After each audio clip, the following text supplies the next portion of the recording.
வளர்கூந்தலின் மணம் சுகம்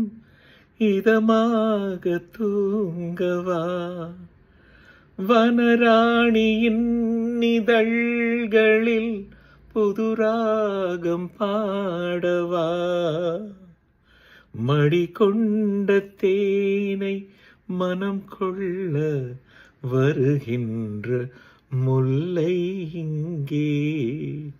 கலைமானின் உள்ளம் கலையாமல் களிக்கின்ற கலைஞன் இங்கே.